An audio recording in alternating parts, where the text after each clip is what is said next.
അബുദാബിയിൽ നിന്നും ദുബായിലേക്ക് അതിവേഗ റെയിൽ വരുന്നു. ദുബായിൽ നിന്ന് തിരിച്ച് അബുദാബിയിലേക്കും അരമണിക്കൂറിലെത്താം. 2030 ഹൈസ്പീഡ് റെയിലിന്റെ ആദ്യഘട്ട സർവീസ് ആരംഭിക്കും. 4 ഘട്ടങ്ങളായാണ് നിർമ്മാണം. മണിക്കൂറിൽ 320 കിലോമീറ്ററാകും ഹൈസ്പീഡ് റെയിലിന്റെ വേഗം. രണ്ടാം ഘട്ടത്തിൽ അബുദാബി നഗരത്തിനുള്ളിൽ 10 സ്റ്റേഷനുകളുള്ള ഇൻസിറ്റി റെയിൽവേ ശൃംഖല വികസിപ്പിക്കും.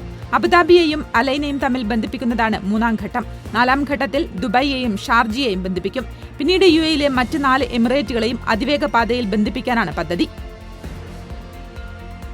ഷാർജ കൽബ നഗരത്തിൽ നിർമ്മാണത്തിലിരിക്കുന്ന സ്കൂൾ കെട്ടിടം തകർന്ന് 2 പേർ മരിച്ചു. 3 പേർക്ക് പരിക്കേറ്റു.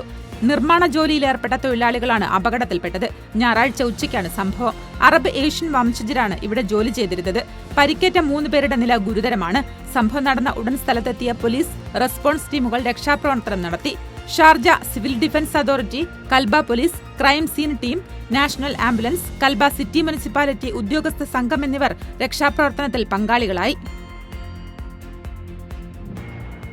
നാഷണൽ യൂണിവേഴ്സിറ്റി ഓഫ് ദുബായ്ക്ക് തുടക്കം കുറിച്ച് UAE വൈസ് പ്രസിഡന്റും ദുബായ് ഭരണാധികാരിയുമായ Sheikh Mohammed bin Rashid Al Maktoum 4.5 billion dirham പ്രാരംഭ മുതൽ മുടക്കിലാണ് യൂണിവേഴ്സിറ്റി സ്ഥാപിക്കുന്നത്. രാജ്യത്തെ വിദ്യാഭ്യാസം വികസിപ്പിക്കുന്നതിനായി ഒരു പുതിയ പദ്ധതി എന്ന് വ്യക്തമാക്കിയാണ് ഷെയ്ഖ് മുഹമ്മദ് യൂണിവേഴ്സിറ്റി ആരംഭിക്കുന്നതായി പ്രഖ്യാപിച്ചത്. മാറ്റങ്ങൾ ഉൾക്കൊള്ളാനും രാഷ്ട്രത്തിന് മികച്ച ഭാവി കെട്ടിപ്പടുക്കുന്നതിനും കഴിവുള്ള തലമുറയെ സൃഷ്ടിക്കുകയെന്ന ലക്ഷ്യത്തോടെയാണ് പുതിയ പദ്ധതിയെന്നും ഷെയ്ഖ് മുഹമ്മദ് വ്യക്തമാക്കി. വിനോദസഞ്ചാര മേഖലയിൽ 6 വർഷത്തിനകം 10,000 കോടി ദിർഹം വിദേശ നിക്ഷേപം ആകർഷിക്കാൻ UAE തയ്യാറെടുക്കുന്നു. ഇതിലൂടെ GDP-യിലേക്കുള്ള മേഖലയുടെ സംഭാവന 4,50,000 കോടി ദിർഹമാക്കി ഉയർത്തുകയാണ് ലക്ഷ്യം. UAE ടൂറിസം സ്ട്രാറ്റജി 2031 തയ്യാറാക്കിയാണ് ടൂറിസം മേഖല ശക്തമാക്കുന്നത്. UAE-യിലെത്തുന്ന രാജ്യാന്തര വിനോദസഞ്ചാരികളുടെ എണ്ണത്തിലും വൻ വർധനയാണുള്ളത്.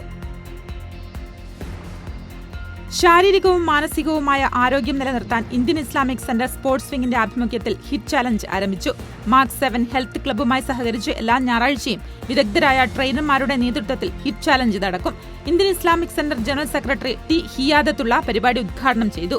Working president Sameer C, Abu Dhabi KMCC secretary Abdul Khader Olavattoor, Mark 7 health club UAE chief coordinator Unais Thottiyil തുടങ്ങിയവർ സംസാരിച്ചു. എല്ലാ ഇന്ത്യക്കാർക്കും പരിപാടിയിൽ പങ്കെടുക്കാമെന്നും അധികൃതർ അറിയിച്ചു.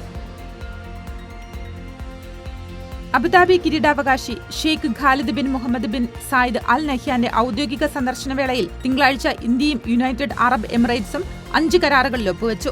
എമിറേറ്റ്സ് ന്യൂക്ലിയർ എനർജി കമ്പനിയും nuclear power corporation of India ലിമിറ്റഡും തമ്മിലുള്ള ബറാക്ക ന്യൂക്ലിയർ പവർ പ്ലാന്റ് പ്രവർത്തനങ്ങളും പരിപാലനവും സംബന്ധിച്ച ധാരണാപത്രത്തിലും ഒപ്പുവച്ചു. ഇതുൾപ്പെടെയാണ് 5 ധാരണാപത്രങ്ങളിൽ പ്രധാനമന്ത്രി നരേന്ദ്രമോദിയുമായി നടത്തിയ ചർച്ചയെ തുടർന്ന് ഒപ്പുവച്ചത്.